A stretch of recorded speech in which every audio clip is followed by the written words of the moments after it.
Have you seen Chuck Norris lately? He's still kicking butt and staying active well into his 80s. What's even more shocking is he looks more jacked than ever and seems to have more energy than guys half his age. And it's all thanks to Morning Kick, a revolutionary new daily drink from Roundhouse Provisions that combines ultra-potent greens like spirulina and kale with probiotics, prebiotics, collagen, and even ashwagandha. Just mix with water, stir, and enjoy. Unlike other green drinks out there, this one tastes exactly like strawberry lemonade and has hundreds of 5-star reviews. Go to roundhouseprovisions.com/save44 for up to 44% off your regular priced order. Plus, every purchase is backed by a 90-day money-back guarantee. So if you want to experience smoother digestion, a boost of energy, and just an overall healthier body, then go to roundhouseprovisions.com/save44 today. These statements have not been evaluated by the Food and Drug Administration. This product is not intended to diagnose, treat, cure, or prevent any disease. Results can vary. Prescription products require completion of an online medication consultation with an independent healthcare provider through the LifeMD platform and are only available if prescribed. Subscription required. Individual results may vary. Additional restrictions apply at lifemd.com. Read all warnings before using GLP-1s. Side effects may include a risk of thyroid C-cell tumors. Do not use GLP-1s if you or your family have a history of thyroid cancer. If you've struggled for years to lose weight and have given up hope, did you know you can now access GLP-1 prescription medications through LifeMD? LifeMD is now offering eligible patients online access to GLP-1s, the breakthrough prescription medication that can help you lose body fat and weight. Listen to what people are saying. You just take your shot. It doesn't feel like you're on a diet. What I wasn't expecting it to do was to shut off the food noise. This was life-altering, and if I can do it, I feel like anybody can do it. And here's the best part. Your insurance may cover 100% of the cost of your medication. So go to trylifemd.com to have your eligibility checked right now. Get started today at trylifemd.com. That's trylifemd.com. The 3 Down Greencast is brought to you by the Pile of Bones Brewing Company. Home delivery available in Regina at sassbeerdelivery.ca. Welcome to the 3 Down Greencast. Joel Gasson, John Fraser, as always, on the internet's only curling podcast? Am I seeing this right? I thought we were a football podcast. No, once a year. Annual-ish. Because I guess we say annual-ish because I'm not 100% sure if we actually did the 8N Nation episode last year. I know we did it the year before. I know we did it the year before with Haji, but I don't remember if we did it last year, to be perfectly honest. I don't know if we did. I thought we did it with Haji. I thought it was like 2 years running with Haji, but I might be wrong. It's entirely possible. I honestly don't remember. I mean, we could probably go back and check, but I only remember doing one as far as I can tell. Right. However, it's also funny that we mentioned that 8N Nation comes with Haji. Mm-hmm. And we've just changed the Haji for this 8N Nation. Yes, a far more qualified Haji to talk about curling. That is, of course, no disrespect meant to 3 Down Nation's John Hodge, who knows the game quite well as well. Yes, he does. But not as well as a guy who literally plays the game at the highest level. And for the first time ever on the 3 Down Nation Greencast, yes, the football podcast, we finally have an athlete on the pod, as Joel's dodgeball skills and my curling skills certainly don't count. It is the one, the only, the lead of Team Wildcard, and one of my very, very, very good friends, Mr. Colin Hodgson. Haji, how do you feel being the first athlete ever on a football podcast? You know what? This has been a dream of mine my entire life, to be here spending my evening with both of you guys having a cold pint. Well, and that's what we're all about, and that's, as I informed you, and as you have listened to the pod a couple of times, I assume, Joel and I are all about the local beers, so we haven't done what's in our glass tonight, so I'll let you tee it off, Haji. What is in your glass tonight? Then Joel and I will recap, and we'll get into ask you some questions about bubble curling. I happen to have one very special Lake of the Woods Brewing Company handcrafted Forgotten Lake Strong Beer Blueberry Ale. Oh, it's so good. 7.1%, and it hails from Kenora, Ontario. And right. I've had a few of these over the last couple of years since I've been up in the region. That's right. You are a Northern Ontario boy. We'll get into that. Tonight for me, as I figure we might be reaching a new audience, as, you know, our normal, like, audience of 4 is probably bored of Joel and I shit.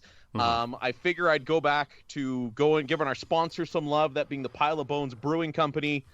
We call it the OG and the official beer of the podcast. That is the Pile of Bones White IPA. Haji, next time you're out, I will hook you up with these. These are crisp, refreshing, and it's funny, now that it's gone from -50 to +3, it almost feels like summer, so a good summery beer for our Wednesday night.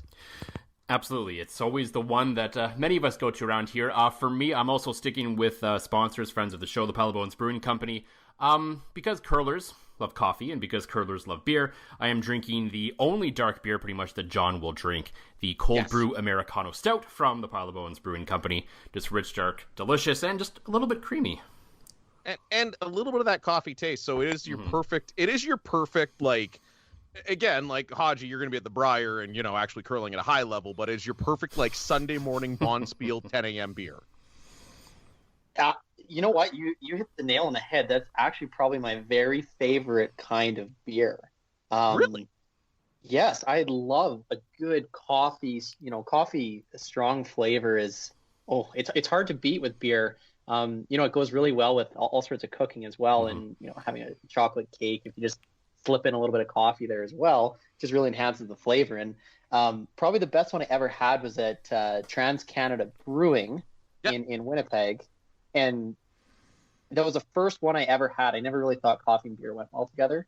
Yep. So my goodness, what they, the work that they put into making that brew taste proper is just phenomenal. And I can't wait to try this one. Like, having a coffee beer is like, especially with creamy, when you say creamy at the end, that is just something that, it just tickles my fancy. Just right. Oh, and, speaking of things that are black and creamy and delicious, the Midnight Bison's hats. Let's get that started. Let's first off give you a little bit of background on you. On top of being one of the best leads in the world, you are also the founder of Dynasty Curling apparel. So those absolute banger Scotty jerseys, those absolute banger Briar jerseys are all about you. But we did take some fan questions, and one of the first questions that we got was from my good friend Heather Barry, and Heather basically said, "Can I have a Midnight Bison's hat?" And I said, "Okay, well, maybe Colin will sponsor the podcast. We have sponsor. We have lots of room. We only have one sponsor there, Haji. So just want to give you some love on that. And can Heather have a Midnight Bison hat? Where does she get it?" Yeah, she can definitely, check it out on the website, or even furthermore, reach out to me on social media. Never know what happens. Sometimes there's bartering that can happen these days. And I do happen to like golf. Yes. We might have a connection there. I don't know. Can you fill me in on that? Yeah, I've been golfing a couple times, especially post-COVID with Heather, and she works tourism here at Sports Saskatoon, so she's going to be a big part of the curling trials and any curling events that come here to the city. So I think I'm negotiating on her behalf, but I think she can hook you up with some free golf if a hat it comes her way, and like 2 hats specifically for me brokering this deal. I think that's a natural fit. Anytime we can get some golf, get on the golf course, have a nice choice beverage, it's a win-win for everybody. So I think I'm game for that. And yeah, give me a shout. Slide into the DMs is what the kids say, right? Is that how it goes? Usually, for the record, I have a fiance, and I absolutely love her. And the sliding into the DMs might mean a different thing than I think it does. I don't know. I'm getting older. Neither of us are ones to ask. No. Yeah, we think like slide to the DMs like, "Oh, hey man, how's it going? You're cool. Let's hang out." I'm sure it's kind of like Netflix and chill and has an ulterior motive, but we'll make it clear that when us old guys say slide into the DMs, that's what we mean, eh, Gas? Yeah, absolutely. But just to kind of go back a little bit, the Dynasty Curling, what was sort of the idea behind that, and its meteoric rise, I guess you could say, I just want to kind of rub this in John's face a little bit, as I know he's cranky about not being involved when he could have been. My biggest regret in life, yes. Yeah, you did you royally screwed up there, John, and I'm really did because I kept more equity in my company. But yeah, Dynasty Curling really started off as a side project, and I have a Saskatchewan curler to blame for that, to be honest. So Matt Dunstone, before he was the Matt Dunstone we know him now, one of the best curlers in the planet in the men's game, finished a third at the Briar last year, just a tremendous young player, world junior champion, I believe. Just an amazing curler. But back in the day, I think he was a better baseball player than he was a curler. And so randomly through Twitter, Maddie hooked me up with my current business partner, and it kind of goes back a little while further, and it's where Nicholas Adine is the guy that kind of brokered this whole thing unintentionally. Really? So, yeah, it's a fun story. It kind of came out of nowhere. So Nicholas's Olympic team with Sebastian Kropp, Freddie Lindholm, Victor Schall, who is now Jennifer Jones' coach. He married Jennifer Schall, who runs a Grand Slam of curling. It's very well tied together now. And what happened was I took those guys out playing. That we were in Calgary, which I'm here for the bubble during the Brier, and we took them into the baseball bubble, and that's at the UFC where the Dinos had a bit of a training facility, batting cages, turf, infield, and everything. So I took Nicholas Adine in there and the guys. They had never played baseball because in Sweden there isn't baseball. So Makes sense. It's an unbelievable story. Nicholas Adine, so I bring a radar gun out, and Nicholas Adine's first pitch he throws is 75 miles per hour. What? That's how good of an athlete he is. Blew me away. Wow. And the funny thing about that, though, is Sebastian Kropp couldn't even get the ball to the back wall where it's 175. So there's a broad range of athletic ability, and I'll give credit where it's due. Freddie Lindbergh was looking like Ty Cobb out there, or Mickey Mantle swinging from the right side of the plate. He's just hitting dingers, and he's so powerful. Great sweeper, Olympian. But the funny thing is, none of them could catch because they've never held a baseball glove before. Fair enough. So they try to catch the ball in their palm, and it kept hurting their hands. It was awesome. So that was a long time. That was over 10 years ago now. Yeah. And so I ended up, fast forward it later, Nicholas Adine was in Winnipeg between events. I think we were heading out to Portage. He came from, I don't know, Toronto or something. And he said, I want to take my guys out and have an experience. So I knew Matty Dunstone was a good baseball player. And so I reached out to him, and he ended up reaching out to Farron Ashram, who is now my current business partner. And Farron is a Hall of Fame coach in Manitoba. He won the Indigenous Volunteer of the Decade last month. Is an amazing accomplishment. He's a very accomplished guy. But he's just a great teacher. So Matty knew, because he was a provincial coach, you should reach out to him. And funny story, I went to a national championship for baseball, and Farron coached against the team that I was playing on. I was on Alberta, he was on Manitoba. So it's just crazy where these connections come from. So we take Adine's team to the batting cages. I think we still have video of it, of those guys hacking. Matty's in the background dropping the ball into the pitching machine that's shooting 70 miles an hour, Nick, and he's actually not making contact. He's stroking the ball. Crazy. Gaps. And so that's really where I ended up meeting my business partner with Dynasty. And so, I got the chance to curl with Reed Carruthers, and it was just, and Derek Samagalski and Braden Muskogee was on the team, who now plays with Matt Dunstone. And we won the provincial championship that year. And after that, we celebrated, and Farron was just there. We had a few choice beverages, and we tell the same story about each other. Is he said that I came up with the idea, but I pretty clearly remember, I think I had less choice beverages than he had an embroidery company and screen printing company, and he said, why don't we work together on this? And I was like, yeah, sure, whatever. We're a few drinks deep. But we followed up on it. And from there, it's a funny story because we actually had a clothing sponsor for my team. So my own team was not wearing Dynasty apparel the first year. I remember that. Yeah.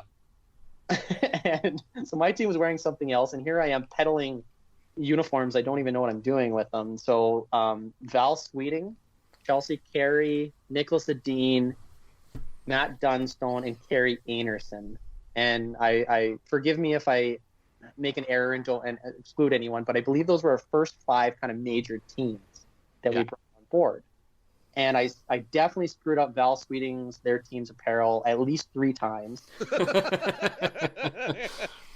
But they're patient, and they gave us a chance. And by doing that, we actually developed our apparel very quickly into this kind of cool new custom apparel that you can design and to make it look however you want. So, for example, there's lots of internet trolls out there, as we know, and I decided to hop into a curling Facebook group last week and, see what people were saying, because I do want to get constructive feedback from people. Oh, you poor man. What why? Oh, baby, do you need a hug right now? Like, don't do that on Facebook. There's other places are better. So how did that work out for you, Hachi?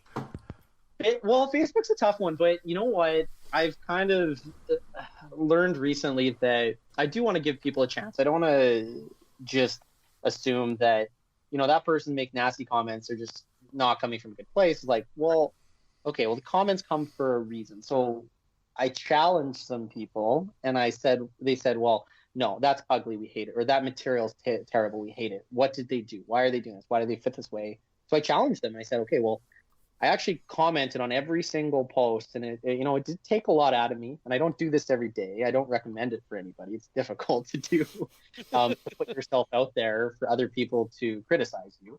But I just wanted to know. And I got a lot of good constructive criticism back. And I also educated a little bit to say, look, we actually, we're dealing with optical illusions with our apparel. We don't change it. Our materials have stayed the same. We worked through those materials. Team Jones helped us. Team Jennifer Jones, an Olympic gold medalist, they helped us develop a cut that is, something that makes sense for women. I'm not going to pretend like I understand how the garments need to fit. I'm going to take that feedback. And on the men's side, we had Team Jacobs, and they had a different body type. So how do we fit these uniforms so that John Fraser feels like he's Brad Jacobs on the ice? And that's my ultimate goal, is making people connect to something. You're saying John doesn't have the body of the Brush Brothers? John is saying he doesn't have the body of the Brush Brother. I'll be the first one to admit that. Both of you have seen me scrub a rock end to end, and I might have the sweeping ability. I just reek of sweat and beer by the time I'm done. Well, that's what it takes to win the Eiley mixed or the Eiley Worlds. Eiley Worlds, is that what it's called? The Eiley Alberta Mini Worlds. I am a 4-time champion, and actually I'm pulling my Pile of Bones beers out of the beer fridge the year that you helped us win. You know what? I might need to get your glasses from that event for this week at the Briar. In case you got to tell that story, John. Okay, so funny sidebar here. We're and I don't even know if I told you this, Gas. So we're at the Eiley Mini Worlds in Eiley, Alberta, and it is a small town fun spiel, great time drinking a bunch of beers, right? Mm-hmm. So we had like at least a 3 or 4 hour layover between games. So we hunkered down, made our donation to the Eiley Curling Club, and we had, as Colin would say, many choice beverages. So we get on the ice, and we all sucked because we are way more goon than the other team. So Colin at the never time, experienced that, who single at the time, wanted to try my glasses on to see if he looked good in them. And of course, Hodgie's a handsome man, so of course he did. So he's like, well, there's no way your glasses are legit. And I'm like, no, they are. So Colin decides to wear my glasses while curling. After about 2 ends, we all struggled for 2 ends. Colin puts my glasses on, shoots the lights out. We're done in 6 ends. And so we just keep drinking, and I don't have glasses the whole night because Colin's like, being good looking and he can see in them and it's all working for us. And so the next morning we all get up feeling much worse for wear. And Colin calls me out again. He says, listen, Fraser, there's no way that these glasses are real. I'm like, try them on again now that you're sober. And he literally just goes, holy ish. What was I? How drunk was I last night? But because of it, I haven't. And it all works out. Oh, and finally, one last bit of Dynasty Love, Haji. I'm not sure if it was from his campaigning or from sliding into some DMs, as the kids say these days, but you were getting much love from Jamie Nye from CKOM's Green Zone, that if you go to the Dynasty Apparel website, go there right now, it's not a hoodie when you order the Saskatchewan curling shirts. It's a bunny hug. I'm so proud of that. I love the suggestion. That's incredible. I've never understood it. What does that mean? It's a weird thing when everybody, like for me, I come to Saskatchewan and everybody says bunny hug. Where does that come from? It's just a thing. I don't know. None of us here are originally from Saskatchewan, so I don't think we have the answer unless you do, John. I definitely don't. No, I mean I've been living here since 2006 and I've never figured it out. And people judge me when I say hoodie, and I think that's why I feel so comfortable doing this podcast. You know, you being an Ontario guy, me being an Ontario guy, and now Haji, you're an Ontario guy as well, living up north, not too far from where I was born and raised. And I joke that, you know, if this whole Team McEwen, one of the best teams in the world thing doesn't work out for you, I just want to remind you, I have birthrights to curl in the Northern Ontario Provincials. But, you know, all that being put aside, you seem to be loving up in Balmertown. You were in Alberta. You grew up small town Alberta, in the Peg for a while when you met the boys, met up with McEwen, Rama, all those guys. Now you're in, are you in Red Lake or are you in Balmertown? I'm in Balmertown. I work at the Red Lake Golf and Country Club, which is Balmertown. I curl at the Red Lake Curling Club, which is in Balmertown. I love Balmertown. What a beautiful! It's an absolutely beautiful place. It's so unique. It has a lot of Canadiana to it, but also a lot of international flair because we have a massive gold mine. So like the cool part about town is at 5 a.m. and 5 p.m. every day, they do controlled blasts. Oh, wow. And once you live there for a while, you get used to it. But like if anybody goes there for the first time, it's kind of, it's shocking. I see what you did. It's amazing. It's like a dinosaur's walking down the street sometimes. And the blasts are different levels and whatnot. And it's just a very, very cool community. And it kind of reminds me of growing up where like we don't have a movie theater, we don't have a mall. People go outside, they do things. The golf course is a hopping place in the summer. People fish. We have an ice road. Like if you want to go to talk about Canadiana, if you want to go to Tim Hortons in the winter, you can take the ice road to town to go to Tim Hortons. It's such a cool, unique experience, and I just love it there. It's off the grid. People know each other. People help each other. I know my neighbors. I just appreciate that. And for me, living in cities for a good chunk of my life, it's just really nice to be able to slow the pace down, lower that anxiety. And I think a part of COVID is interesting where I think people are going to be, in some way thinking about moving out of the cities or moving away from these major urban centers that give you an opportunity to connect back to that. It's just different. And I didn't have that experience before, and I just really appreciate it. And it gives me a good contrast to the type of life that I live on the road curling. Well, I can probably assure you that's probably the deepest thing ever said on this podcast, so.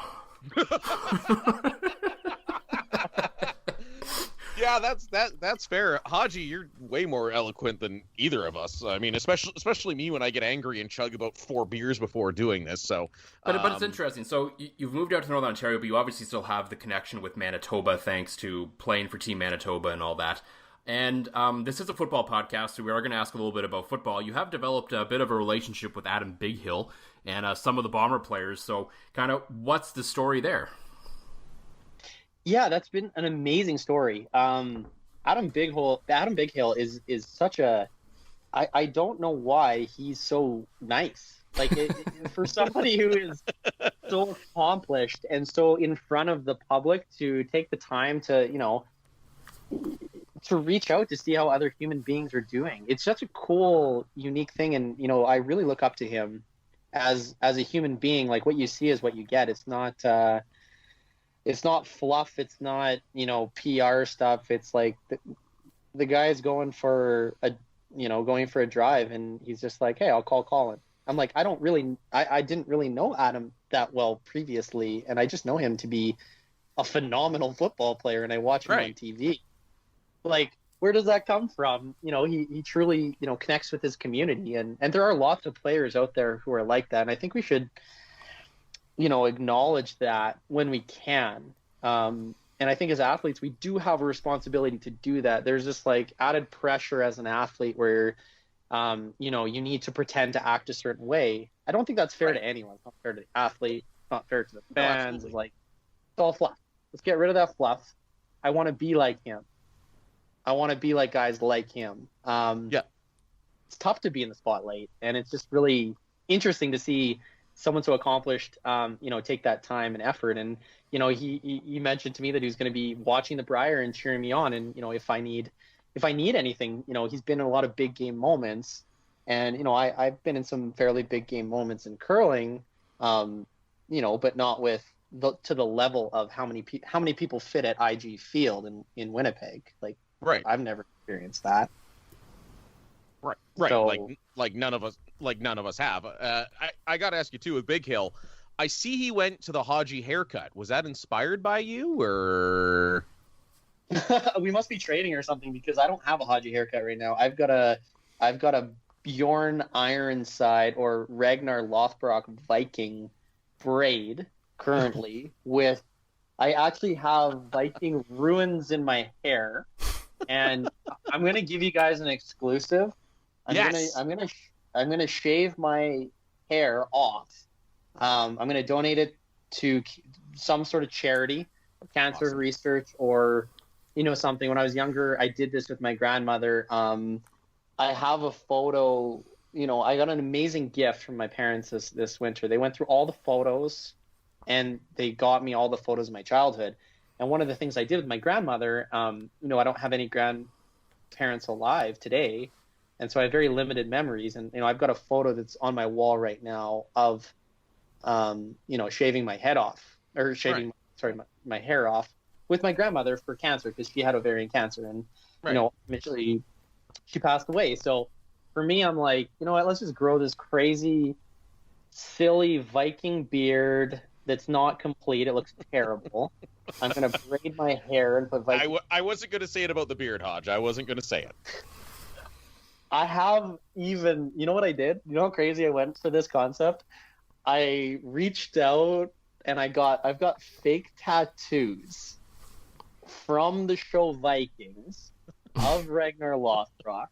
I'm going to slap them on my neck and wherever so that people think, oh my gosh, what's he doing? Did he go nuts? So I'm going to have one game where I've got a tattoo on my left side of my neck. And then I'm going to go to the next game where I have a tattoo on the right side of my neck. And then the next game, I'm going to have nothing. And then the third game, I'm going to have tattoos on both sides. And we're going to see how many people notice and ultimately how many people get upset about it. And I'm just freaking pumped to see what happens.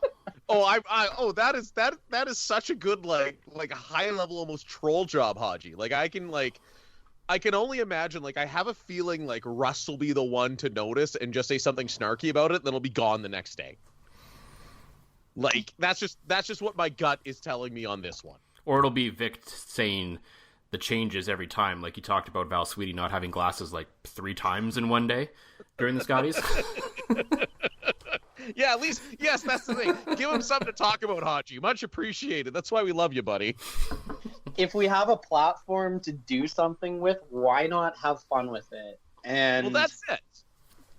I think that is it. That's the thing. I want to enjoy my experience with people. I'm not out here curling.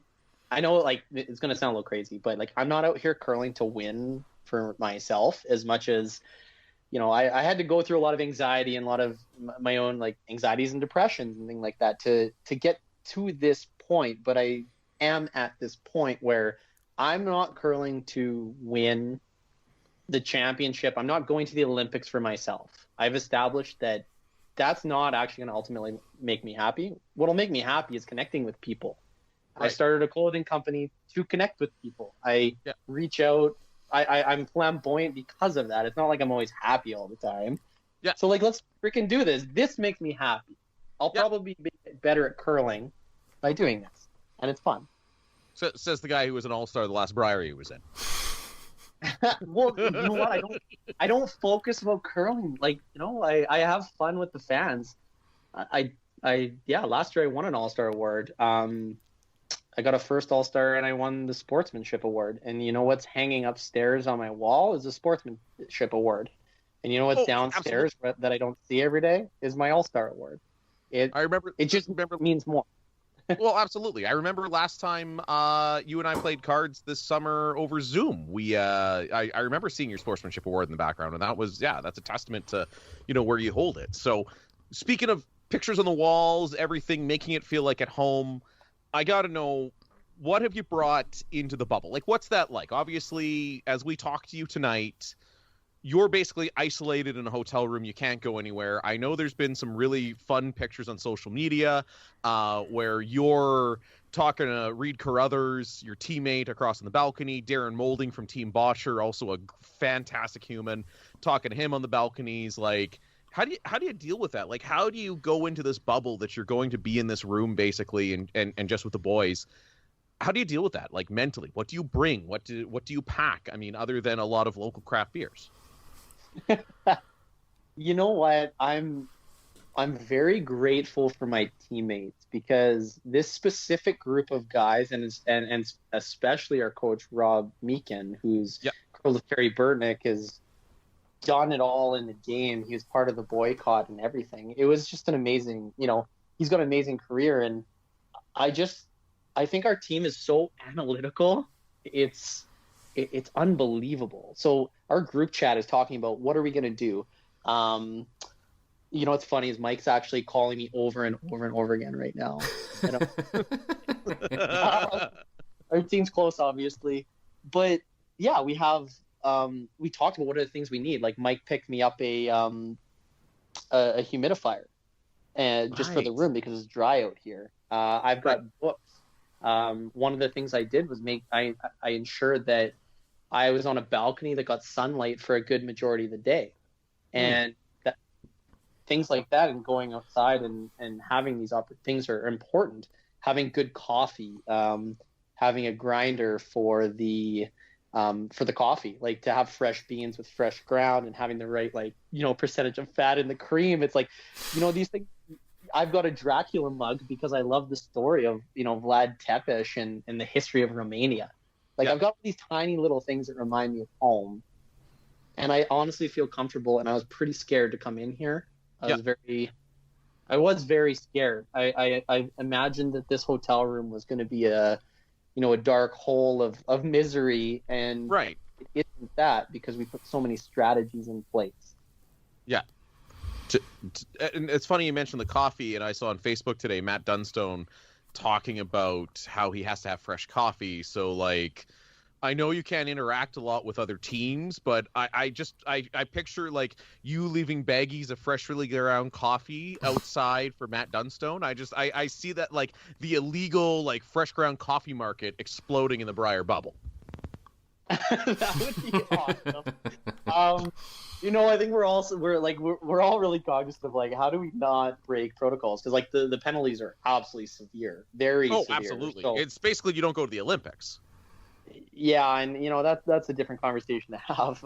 That's a little bit severe, anyways. But yeah, like, we have to be respectful of each other. That's paramount to me. So, like, respectful each other's space, respectful each other. That, like, I wear a mask in public, and I appreciate other people wearing masks in public, specifically for those reasons. Right. I don't want to get too political on that. I don't even really want to go into the science of that. I think it's just, we all want to put gestures forward to each other. And fortunately for us at this point, we're really lucky that, the Vanguard came before us. Like, the Scotties field, like, those guys are heroes for us. They came here without knowing what's happening, and they worked the kinks out where we're just benefiting from it. So, like, we better not lose sight of that as male athletes. The females who came before us at the Scotties, they crushed it and killed it, and we're better for it now. And then it's going to help the mixed double. It's going to help the men's world. It's going to help the Grand Slams. Those are happening? So I just men's worlds are happening. No, I know it's the Grand Slams, because on TSN they haven't really I think one day the feathers were ruffled one day when Vic said that the bubble was ending on April 11th. So, yeah, that was all of us that watch the slams religiously, especially for a guy like me that. As I've gotten to know more and more people in the curling community, it's like, oh, I like these guys, and I like these guys, and I like these guys, so I'm all for more curling. And you know what, Haji, and it's funny you mentioned the mask thing. You're also coming on a podcast where the only time we ever say the F-bomb is to wear your effing mask. I'm not angry or drunk enough yet to get to that point, but maybe we will after this interview. But you're right, like, and on top of that, the women's curlers, for Laura to have her baby in the bubble and for Rachel to do what she did 8 months pregnant, anybody that disrespects women's curling these days needs to give their heads a shake. And it's just unfortunate that that's out there on social media. And I know Joel and I were talking about how much we enjoyed the Scotties, and I'm sure you watched as well. It was fantastic curling, and you're right. Kudos to the women that came before you guys that put this whole bubble together. Yeah, it is truly amazing. I can't sit here and understand what it's like. I can't. Right. Because I'm in my position and it's different. And I really appreciate what people have to go through. It's easy to relate. It's easy to relate to other people struggling. And pretty much other people are always struggling on some level. And for Rachel to do what she did was just that was so inspiring to me. Let's put aside anything else in life, whether any of our accomplishments, anything. That was such a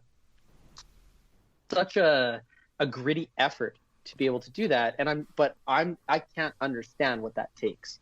And there's so many other female athletes who have went through that before. Mm-hmm. So we can't just as male athletes, we can't sit here and pretend like we know what's going on.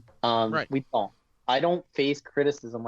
I'm a lead on a team. I don't throw the final rock. I can't relate to what Mike has to go through and the way people treat the last rock thrower. It's just not the same thing. So my social media is all, generally, bubbles on a Sunday in the middle of the summer where some other people are getting shade thrown their way constantly. And it's just it's just different. So when we can always look at each other's perspectives, that's where sport can be so powerful. Yeah. When we can understand what someone else is going through. And I'm just so appreciative. And I know many other of the male curlers here at the Briar are, and I think everyone after us should be as well. Well, going back to the women going through this at the first time, though, have you had the chance, to probe a little bit? Not so much the behind the scenes, the protocols and all that kind of stuff that got sorted out, but just what it's like on the ice in front of an empty arena and sort of dealing with that. Because curling maybe doesn't draw 40,000, 50,000 crowds, but there's still usually people in the stands, and even if it's not a raucous crowd, there's still generally the white noise and sort of the murmurs and all that kind of stuff that aren't there anymore. Yeah. That's a great point. I want to shout out a very specific person who, again, I respect tremendously for what she does for the people around her. She's such a bubbly, bright personality and someone who, when she's in the room, everyone feels comfortable. And this is someone I talked to who, over many subjects, and we were just chatting, she reached out to see how I'm doing here. Amanda Gates. Amanda Gates from Northern Ontario. She's on Team Burns. She was previously Team Flurry. She's went to many Scotties before. She's in these big Scotties events with massive crowds. And then she comes here to this event where it's not there. And she mentioned to me how different it was and maybe difficult to be motivated in the same ways. Mm-hmm. So I think the athletes need to have strategies for that. And one of the silly strategies that, after talking to some of the curlers who came here and just some of my own crazy ideas, because I'm one of those people who I feed off the crowd. I play better when there's little kids in the front and I can high five them after I make a tick shot and I can celly. Yeah. I love that. That's why I play the game, and none of that is going to exist here. So I'm really grateful there's cutouts. So what I said to the guys was well, hopefully there's some cutouts I know. So if I've got a bad rock to deal with, I'm a lead, I don't throw the same rocks. I'll throw a straight fast one and a slow cutter. Like when you have 8 curling stones, they're not the same. So my job on our team is to take them away from the other guys to give them a better chance for success. Right. And then manipulate the way I throw to get results. So when I make those shots, sometimes, you know, I might play 90% in a game. And if I play 90% with 2 specific stones that I've only played 75% with in the past, that's like the greatest game of curling I'll ever play. So I'm out there, and like people don't really see that, but leads will understand. Or seconds, some teams give them to seconds. We don't do that. But, you know, if there's people in the crowd, so I'm like, you know, I've got Hans, who's got like the painted beard, who comes to all the curling events. He's just an absolute Hans and Judy are just the best. I love them. They're so supportive. I can hear their voices in my head if I look at their cutout. So I'm going to sit there and be like, Hans, you know, this rock is killing me today. I can't. I throw it back 4 and I bury my team every end on the first shot, and then Derek has to make up for it. And then if he doesn't, then Reed has to make up for it. And just, you know, it's a chain reaction. So if I can, you know, get on board with the cutouts and chat them up, then that's going to hopefully help me and my team. You know, it's just like, you guys actually can help from home by just existing, being there. I can hear your voices in my head from past experiences. And, you know, I feel like I sound crazy when I'm saying it out loud. Because the rare time the voices in the head are good. Right. Oh, that's beauty. You know, Haji, I think it's just about time. We got to let you go. God, I could talk to you all night like I always do. We will be catching up over Zoom, but I know Joel had one more listener question that I think is going to go out, as we always say on this podcast, embrace the dumb. And feel free to embrace the dumb and the silliness on this one, Haji. This is a beauty that we got. Who is that? Jacques Cartier sent it to us here, Gas? Yeah, so friend of the show, Jacques Cartier, he originally asked, who on tour would you like to punch? I feel that might not be quite so kosher right now, considering you're like locked. Vibe. Yeah, you're like locked into hotels room with these guys right now. It's probably not the best idea, but so we're going to spin it around a little bit. All of a sudden, you guys are at WrestleMania in a fatal 4-way match. You and your teammates, you, Mike, Reed, and everyone. Who wins and kind of what goes down in this match? I think it's obvious who's going to win. I've never seen a beard so angry in my life as readarama.com. Reed's beard. Like, I just look in the mirror every morning, and, you know, when I can't fill out the facial hair, I think about like what it would be nice to have, like a tight, solid black beard that I could, you know, actually get a razor that's like, what are the ones like you plug it in? Like, I don't even have a razor you plug in. I don't even know what to call it. That's the kind of beard he has, where like it's just so angry and strong. Like Reed would take us down no problem. Like he'd be Rey Mysterio with an angry beard, jumping. I don't even know wrestling moves. You got to talk to Thomas Arbuckle or Robbie Doherty. He'll know better than I will. But I can imagine a flying squirrel with an angry beard just like decapitating me. I'm pretty sure that's what would happen. But the difference is, would there be a difference? Would there be a different winner if Reed went back to being the one of 2 chartered members of the Western Canadian Soul Patch Club? If he doesn't have the beard, do Haji, Derek, or Mike win that match? Or Derek wins for fun. Derek. You know, Derek wins for fun because Derek is his nickname's the Sandman because he's the sandbag. So Derek's a very good golfer, but he'll tell you he's not the best golfer. So whatever you do, whenever you get on the golf course, you do not bet against Derek unless you bet against yourself to lose. So Derek is a tap-in for that. And, like, that's not even a slight at Mike. Like, I know I'm losing. Come on. Like, those guys got, 5 or 6 years in age on me in tenure. So, you know, I'll be the kid who's inexperienced in this in this age. Oh, God. I could just picture the finisher, though. I could see Derek. Braden Muscoe gave me that nickname. He called me the finisher because of my ticking ability. That's I could just see, like, right before the match is about to be over, Reed is, you think he's down and out. The referee's been knocked over. And out of nowhere, Derek grabs his corn broom and cracks it over Rama's head. 1, 2, 3. It's done as splinters of corn broom go everywhere. And Sammy's the champ. Yeah, nailed it. Absolutely nailed it. As long as Reed doesn't have a pro slide, because that thing is solid. I've seen him tomahawk that bad boy. You can't break it. Haji, I straight up love you like a brother. I'll tell everybody that. Thanks for coming on for our annual 8N Nation episode. We will Zoom and drink some beers to the week. Okay, bud? Thank you. I really appreciate it, guys. You guys kill it. John, you are my favorite person of all time to talk to interview with, whatever. You bring out the best in everybody, so I appreciate that. Good luck with this all. We need it. Thanks, bud. We cheered for you all the way, all right? Well, it doesn't get much better than that, John, does it? As we are, of course, headed into the Briar week now, but we'd be remiss if before we get into the Briar a little bit, we're going to have a quick little wrap-up here, talk about what we think is going to happen at the Briar, maybe, and talk about a little bit of a gong show that's going on within Curling Canada right now when it comes to the mixed doubles nationals that are also taking place in this bubble. If we just didn't go back and talk about the Scotties just a little bit, as I thought it was a great tournament, a great week.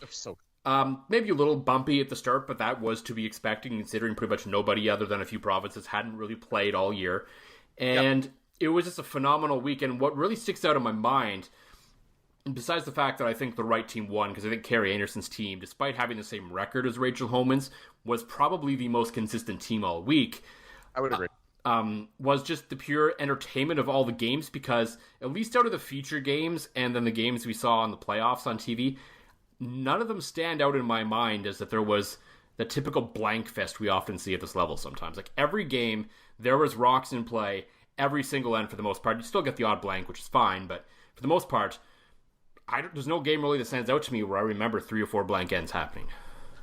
No, you're absolutely right, Joel, and that's kind of what we talk about with Haji. It's just the quality of women's curling, and it all falls back to that people make jokes and make jabs on social media, but it was every single time I turned it on. Now, a couple times you'd have the odd blowout, you'd turn it on in the 5th set. I mean, that's going to happen. That happened. That's going to happen at the Briar too, especially early on, as some of the lesser end, sort of the lesser teams, no offense to them, they would probably still beat us, are there, but they're not that elite level. And I think especially at, in the men's game, that jump from sort of the bottom to mid range to the top is a lot higher than the women's game. That's no offense to the women. There's just a larger sort of middle zone within the women's game, which makes, in my opinion, more interesting to watch. Well, no, absolutely, because coming into this Briar, like even look at the betting odds. I mean, you've basically got Gushu, you've got so many. Like I'm just thinking teams off the top of my head in that top level that you could make a case. Like you could tell me, okay, John, next week. I mean, obviously we're pulling for Team McEwen, wildcard Manitoba. We're pulling for Saskatchewan and Matt Dunstone, Jason Gunlinson from Manitoba, Kevin Cooey, Brad Gushu, John Epping, Brendan Botcher, Brad Jacobs. Like there's 8 names in this Briar that to me are above that middle mix. And right? I mean, and Glenn Howard doesn't have the usual wear and tear of a year on him, so I mean, would I put money on Wayne Madaw skipping? And Wayne hasn't thrown rocks in a while, right? Because Wayne had to fill in for Glenn because of a snowmobile accident. But no, so that entire team is older. But I mean, I'm not saying I would put money on them, but maybe the fact that there isn't a year of wear and tear on these older guys, you never know, right? Well, and speaking of putting money on, I was actually looking at some of the bets on Sports Interaction. I think BC would be a good team to put money on. Yeah. They're paying out on Sports Interaction, they're paying out 124, right? So you put down $1, you're winning 24. That's Steve Laycock, that's Jimmy Cotter. Like, that's a team that, to me, is just on the outside of being in that upper echelon. But there's holy crap. Like, again, you look... Yeah, well, yeah, I saw an article that was on TSN, the look at the odds for the 2021 Briar. They've got Gushu at the favorite at plus 225. Yeah. Sorry, my computer's being a little slow here. Kevin Cooey's next at 300. Jacobs 330. Then Botcher at 450. Pretty good value there, I think, considering if you're going to one of the top guys. I mean, the guy's been in the last 2-3 finals. Exactly. And then our boy, Colin Hodgson, Mike McEwen, 700. Epping at 750 seems low because that's another probably a good value play considering him and Ryan, and they're a very good team as well.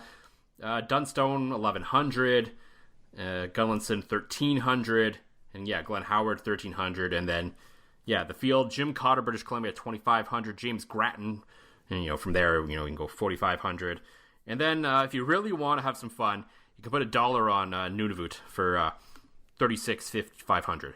Plus 36,500. That of all the things that are going to happen in sports, that's not going to be a thing. I like talking betting.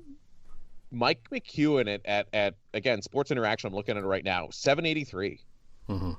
Like, to me, I'm going to throw some money in my account tonight. I'm going to toss them on Dunstone. Dunstone wins, you're getting 11-1. You're getting basically 8-1 for Mike McEwen, 24-1 for Cotter and Laycock, 13-1 for Gunner. Now, here's the big thing, and this is a lot, I think, what my picks are going to be based on. Mm-hmm. I dropped Cooey a bit this year only because I think the teams that have been together are going to have a huge advantage. I mean, we kind of saw that at the Scotties. I mean, Anderson's team has been together all year, and they were the best team all week. They didn't make much changes. Holman did a little bit, but nothing. I mean, Belisa Weagle. There was one switch there, but for the most part, they're still there, and 3 of them live in the same province. So it's not like it's and out of the province is Alberta, by the way. Yes, yes, it is. But again, in the men's game, Gushu's been together, Jacobs have been together, Botcher together, McEwen's been together. Epping didn't make any changes. I love Matt Dunstone. I love the add of Kirk Myers. I cannot say enough good things about Kirk Myers as a human and as a curler, but there's a new guy working his way in, the Glenn Howard thing with Wayne having to come in because of Glenn's injury. But again, like, Gunner's team is looking good, and Steve Laycock. So it's just, to me, again, like, we just rattled off 10 names that I think could win this thing. But on the same note, I think the drop, I think you've kind of got your 8, then you got Steve Laycock, and you got Wayne Madaw / Glenn Howard, and then you just have a drop-off. Mm-hmm. And that's of no offense to these other guys. They are good humans. They like making the commitment to be here, but, you could make a case for 10 teams, and then the other ones you're going to see some not so good games in some of those other ones. Yeah, no, absolutely. So you're only allowed to put your money on one team to win, John. Shit. Publicly, at least. Yeah, you can bet as many teams as you want behind the scenes. I don't really care. But if you had to pick your team that you think is going to win, who are you taking? Got to go with my heart. I got to go with Mike McEwen's team. I gotta. I mean, those Colin and I have been buddies for so long, and I've had an opportunity to get to know those guys. I think their mindset. And again, I don't know the rest of the teams as well as I know the Mike McEwen team. I've known these guys for years. I've had beers with them. I've had visits with them. They're friends of mine. I just think, especially talking to Colin, those guys have the right mental makeup for a bit of a weird week. Mm-hmm. And I think they're doing the right things. And I think they finally, they spent a year or two figuring out, well, Reed's going to call it, and Mike's going to do this, and now this is Mike's team. This is Mike's decision, and the guys have kind of fallen in line. Colin is one of the best leads in the world. Like, Reed had a huge briar. Derek can just make rocks go away when he needs to, and you've seen some of the shots Mike McEwen's made in his life. And as well, Colin didn't bring it up, but I know they've got a chip on their shoulder. There was teams put in the trials already ahead of them, despite them having more Canadian team ranking systems points. So, those guys are all very chill. But I think, you take 4 of the nicest guys in the world, put a bit of a chip on their shoulder to go out and win this thing and earn their spot to the trials. Mm-hmm. I think that's going to be huge. I mean, yeah, it sounds biased because Colin is such a good friend. Well, I mean, I understand you want them to get to the trials so you can meet up with them. So I can be there when they become the Olympic team and really selly. That will be a 3-day bender. Yeah, I think, and again, I'll be the first to admit, I'm affected by personal biases because I like these guys a bunch, right? Yeah, I think you've made these picks like every year for the last few years, if I remember correctly. It's true, although, you know what? I should Fraser jinx this.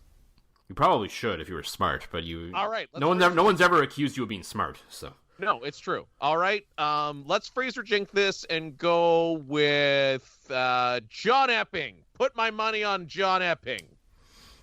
I don't know if it's going to work since you've already said that you're taking Mike McEwen. No, but I didn't close. I didn't finish my sentence. I was doing that thing where I ramble for a bit and kind of get to a point. But let's go. No, John's a good guy too. Betting. They're all. That's the problem. I know these guys are good guys. Okay, I'm gonna put all my money on Kevin Cooey. I'm gonna pick Kevin Cooey to win and hope the Fraser jinx. So just like when I kept picking against the Bombers, I'm going to pick Kevin Cooey to win, hoping that Fraser jinx works out and Mike McEwen's the actual winner. That's one way to go about it for sure. Let's Fraser jinx this thing. Absolutely. And I'm so surprised the Bomber thing in the Grey Cup worked, because usually when you openly talk about jinxes like that, it doesn't usually work out. So the Fraser jinx is that strong. Apparently it is. For me, I'm going to go with the guy who's kind of been on the doorstep the last few years. I think it's the year that Brendan Botcher and his team are going to get over the hump. Oh, good call. And tarps off for Lupus on that one there for Darren Moulding. Yeah, and so there's one little bit of business we're going to talk about here on this, and then we'll probably, for the most part, shelve the curling conversation other than little bits and pieces here and there like we tend to do from time to time for, I don't know, about a year from now. Right. Or maybe 2 years from now, 3 years from now, who knows?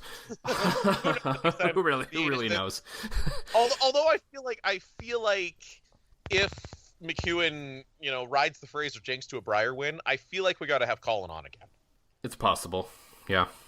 I mean, we can have 8.5 and even just a quick 15 minutes of football picks because, again, he's buddies with Adam Bighill, so yeah, it's kind of like football. Yeah. It can be. It can be about anything, I guess, if you really want it to be. Embrace the dumb. Given his situation and where he is right now, this was something that Colin wasn't really available to talk about, and we understand that.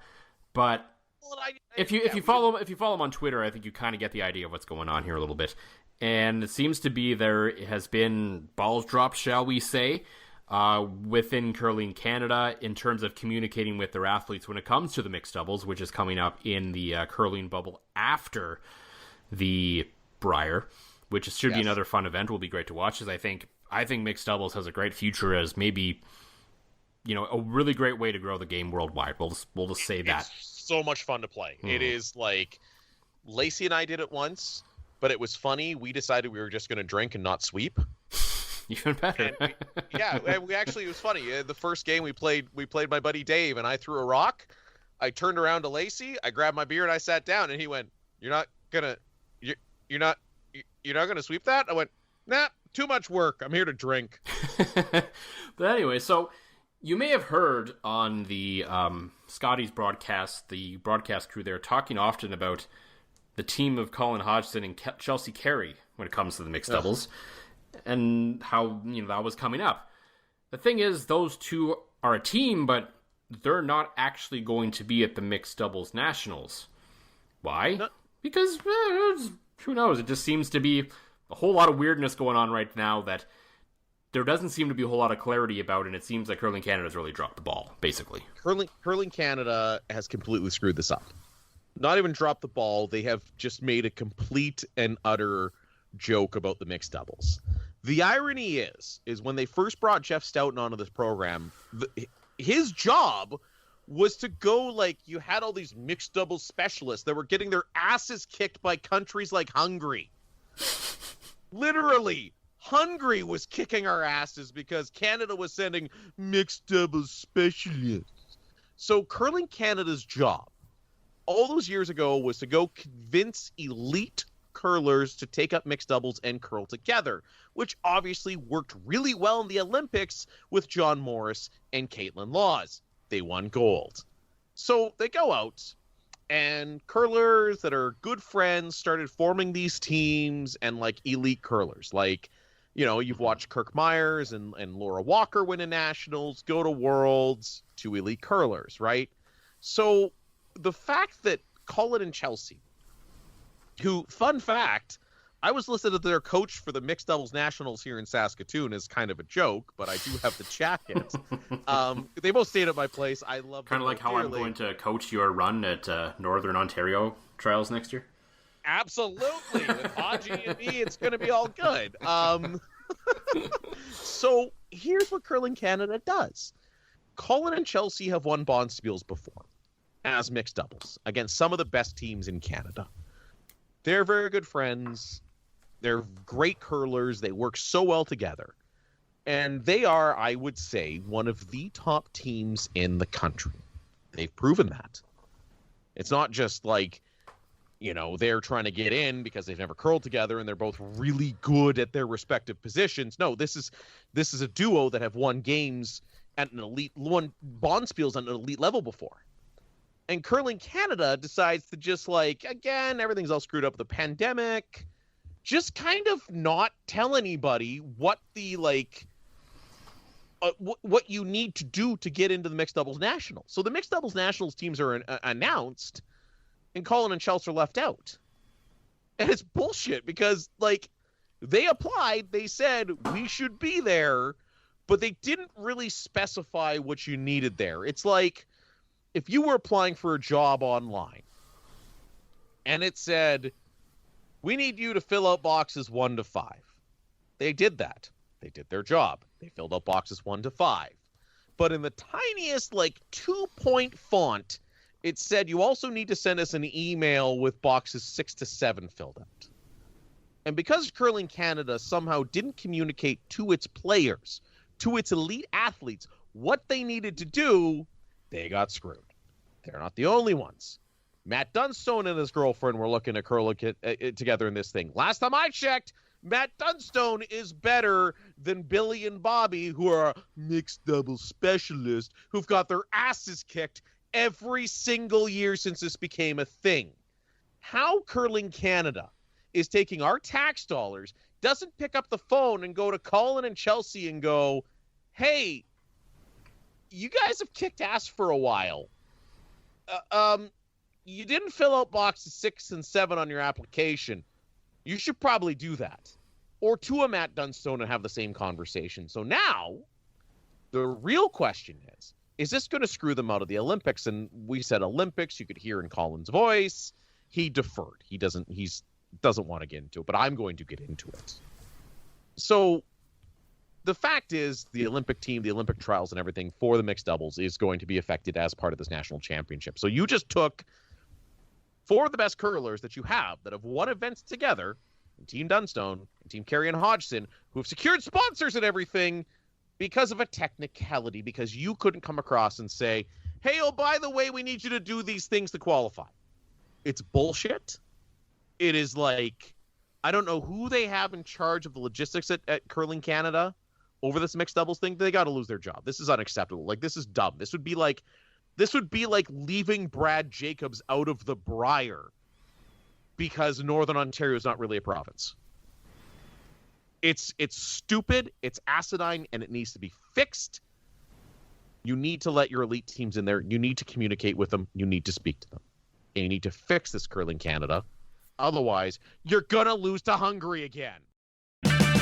Save on O'Reilly Brake Parts Cleaner. Get 2 cans of O'Reilly Brake Parts Cleaner for just $8. Valid in-store only at O'Reilly Auto Parts. O'Reilly